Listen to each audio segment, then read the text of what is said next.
무더운 여름의 정점. 나는 오늘도 에어컨으로 버텨낸다. 에어컨이 없던 시절은 상상도 할 수 없는 요즘이다. 인위적으로 돌아가는 팬 소리는 그닥 마음에 들진 않는다. 에어컨으로 겉을 식힌다면 속은 역시 얼음물만한 것이 없는 것 같다. 제빙기가 없었다면 나의 여름은 얼마나 끔찍했을까? 물을 마시며 생각한다. 아, 에어컨 필요 없는 시원한 곳으로 가고 싶다. 문득 나는 일본에서 가장 덥지 않은 곳이 궁금해졌다. 북쪽으로 올라갈수록 괜찮아질까 생각한 나는 일본에서 가장 북쪽에 있는 곳을 탐색한다. 그렇게 나는 홋카이도 최북단의 소야곳을 찾아내었다. 이곳은 과연 지금 시원할까? 호기심에 편도 비행기표도 검색해본다. 왕복을 고려하면 변수가 너무 많아지기 때문이다. 편도 티켓 약 28만원, 절대 싸지 않은 금액. 비행기 출발 2시간 50분 전. 비행기 출발 2시간 50분 전. 때로는 무엇인가 이끌려 과감해질 때가 있는 법. 나는 그만 결제를 해버리게 된다. 지금부터 모든 것은 타임어택. 여행용 짐 싸기의 실력을 보여줄 때다. 10년지기 여행용 가방을 꺼내고 가장 먼저 두툼한 후드 상의를 꺼낸다. 이번 여행의 목표는 한여름에 후드티 입기. 옷과 네일 몇 벌을 더 챙기고 각종 케이블을 넣어주면 짐 싸기는 완료다. 물론 우리 집 반려 느티나무 밥 주는 것을 잊으면 안 된다. 뚝뚝 떨어지는 수돗물은 페트병을 거쳐 급수 빨대를 통해 적정량의 수분을 공급할 것이다. 아차, 에어컨도 안녕. 거기 가서도 더우면 바로 돌아올 테니 우리 집도 잘 있어. 공항으로 가는 길은 매우 간단한데 엘리베이터를 타고 내려가서 반려 쓰레기를 버려준 뒤에 또벅또벅 역으로 걸어가 지하철을 잠시 탄 뒤 역에서 나오면 바로 공항에 도착한다. 2시간 전에는 생각도 못한 공항이라 현실감은 없지만 나에게 우리에게 공항은 언제나 설레임을 주는 곳인 것 같다. 금강산도 식후경 이랬던가. 나는 비행 전 촉촉한 우동으로 배를 편안하게 채워주었다. 오랜만에 비행기 구경에 넋이 나간 나는 비행기 문이 닫히기 전에 아슬아슬 탑승할 수 있었다. 자리에 앉아 정신을 가다듬다 보니 문득 이런 생각이 든다.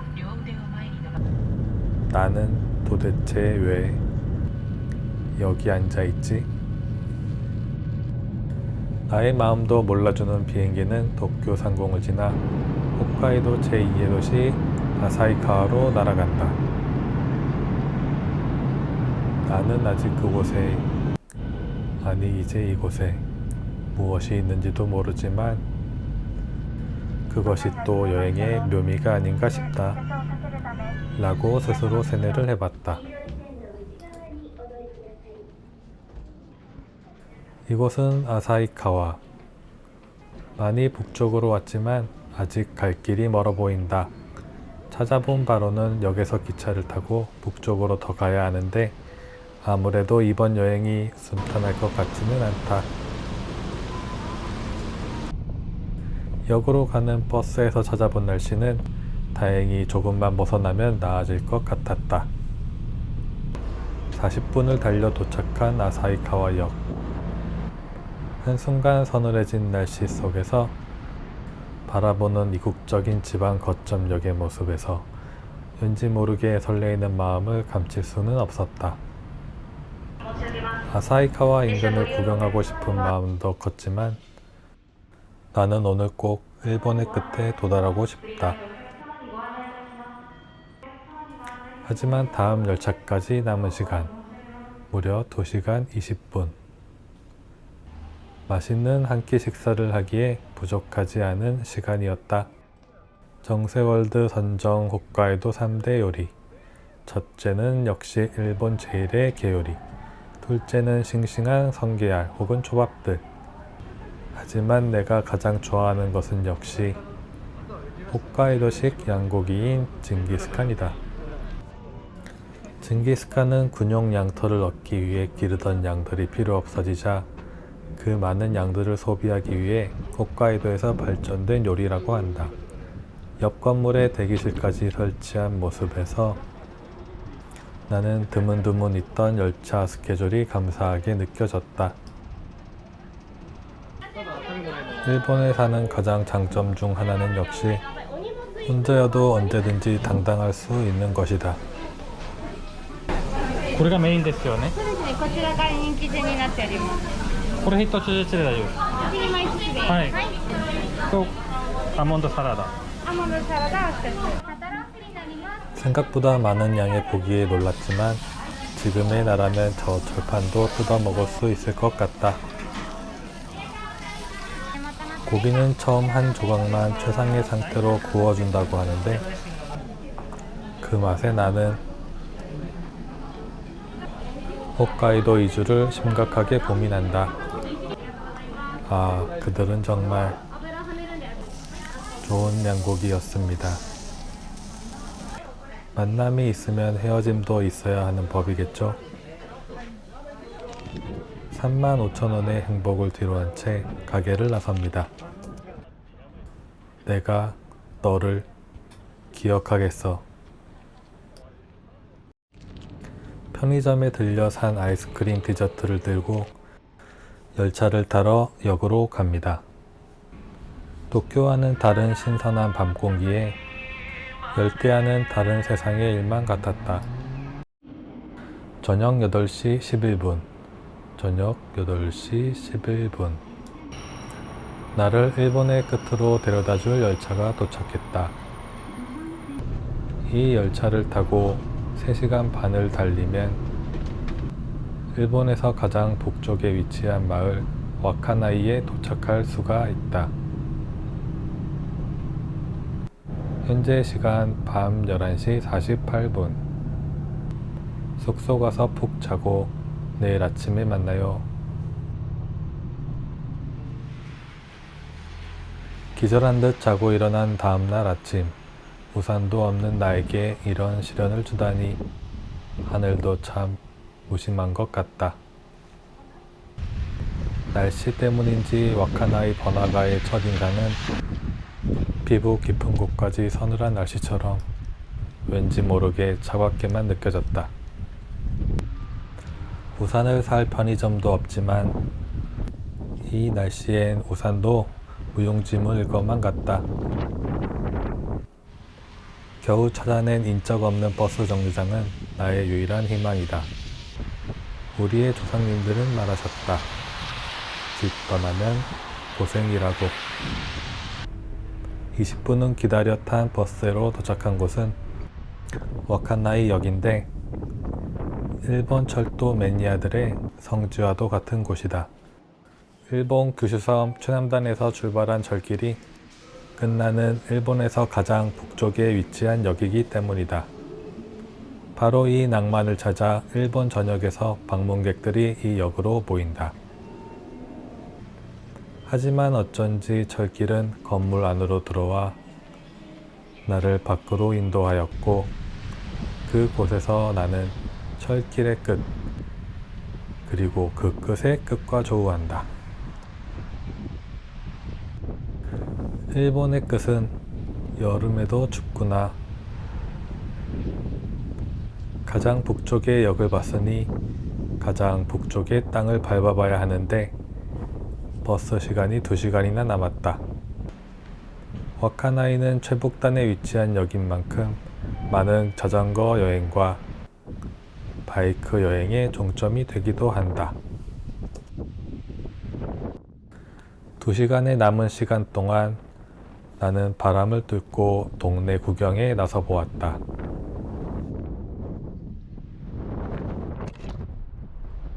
그러던 중 발견한 재밌는 표지판.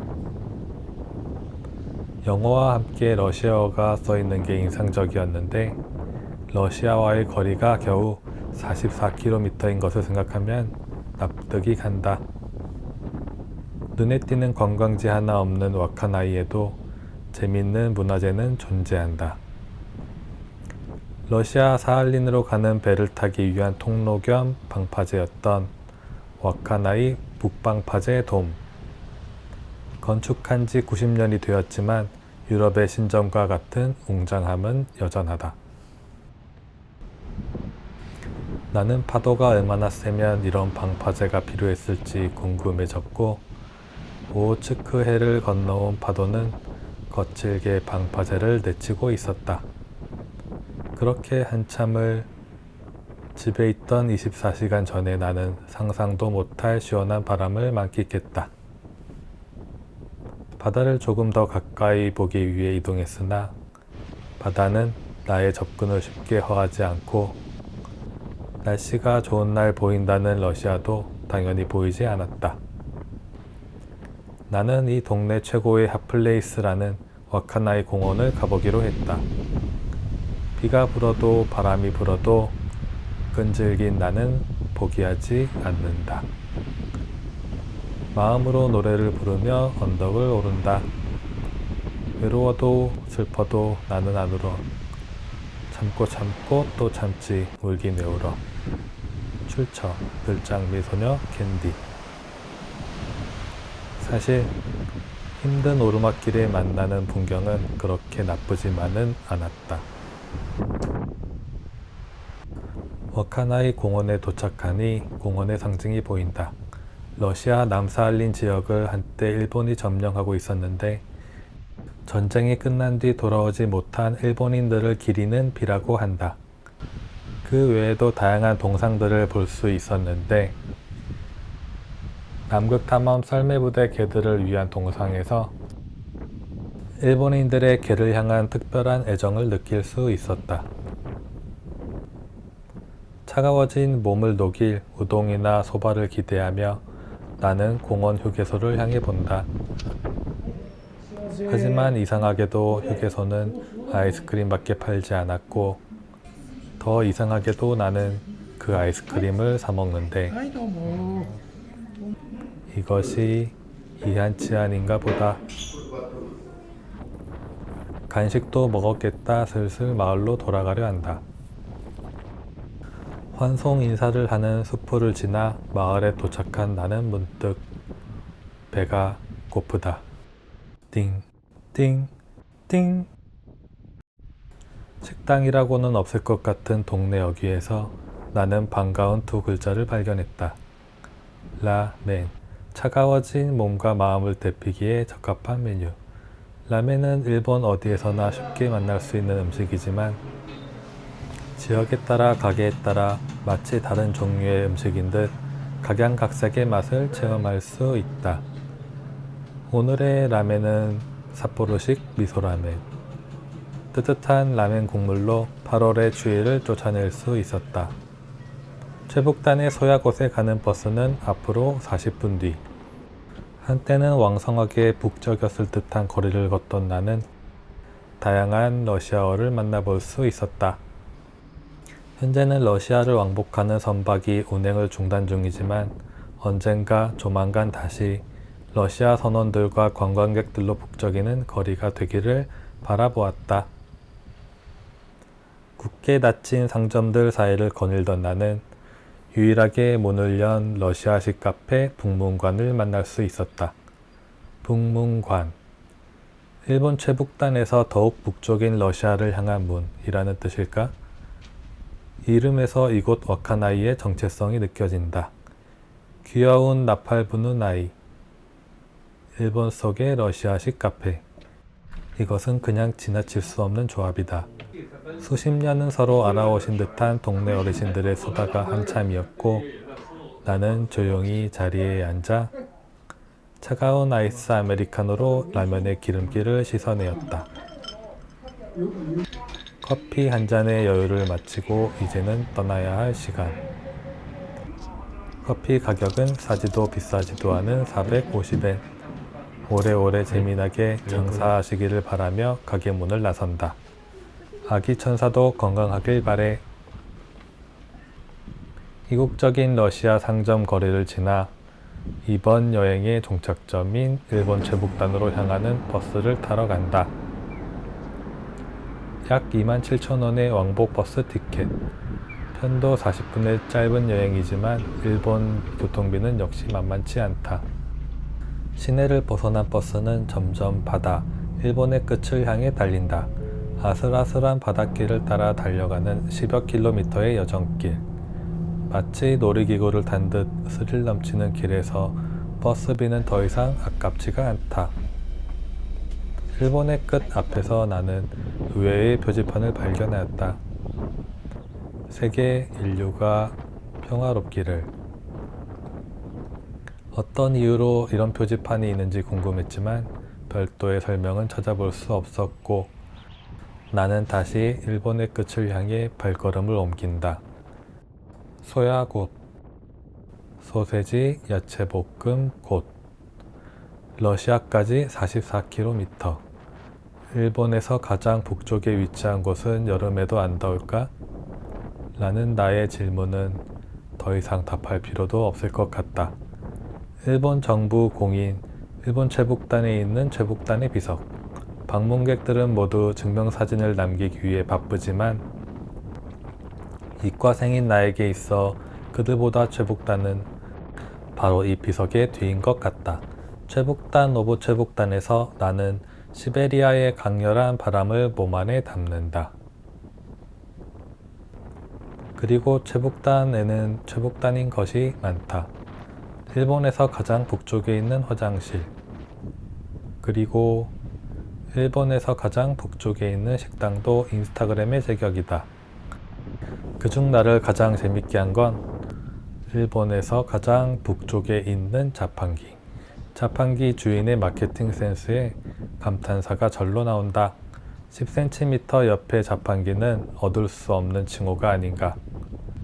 최북단 금메달, 최북단 은메달, 그리고 최북단 동메달. 그냥 돌아가긴 아쉬워 뒤에 있는 언덕에 올라보기로 했다. 언덕 위에는 뜻밖의 평지와 다양한 동상들이 있었다. 홋카이도 우유 생산량 100만 톤 달성 기념동상. 날씨가 추워 농사를 짓기 힘든 이곳에서 낙농업이 얼마나 중요한 위치를 차지하는지 느낄 수 있었다. 저 멀리 보이는 뾰족한 첨탑이 자꾸 눈에 들어와 저 첨탑엔 어떤 의미가 있을지 확인해 보러 가고 그곳에서 뜻밖에도 나는 우리나라 역사의 슬픈 한 페이지와 마주한다. 그것은 대한항공 여객기 격추 사건 추모비였다. 1983년 대한항공 항공기가 사할린에서 소련군에 격추되는 사건이 있었고 사할린과 가장 가까운 이곳에 추모비가 건립되었다고 한다. 머나먼 일본의 북쪽 끝에서 만나는 한국 역사의 한 장면에서 나는 말로 표현하기 힘든 많은 감정을 느낄 수 있었다. 세계 평화를 기원하며. 더위를 피해 도망치듯 떠난 무계획 여행이었지만 많은 것을 보고 많은 것을 먹고 그리고 많은 것을 느낄 수 있는 여행이었고 그것이 또 여행의 묘미가 아닐까 싶다. 오늘 여행은 여기까지.